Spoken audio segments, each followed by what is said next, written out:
On this episode of the Domesticated Diva, I'll be showing you how to change the battery on your LiftMaster remote control for your garage.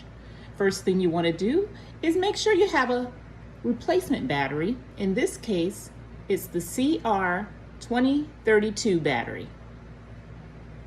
Next, we'll take the hook from the back of the unit and you can use it to pry open the garage door opener. You'll see these grooves on any side of the unit and you'll use that to pry open. Once exposed, make note that the top of the unit has the battery on top. This is important when you want to reassemble the two pieces together.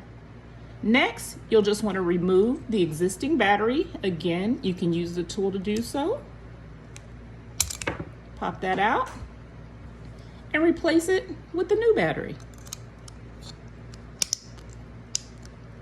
Make sure that the printed side remains up. Finally, assemble the two pieces back together. Again, keeping in mind the battery is on top. Align it with the wording, snap it in place, and then replace your hook on the back.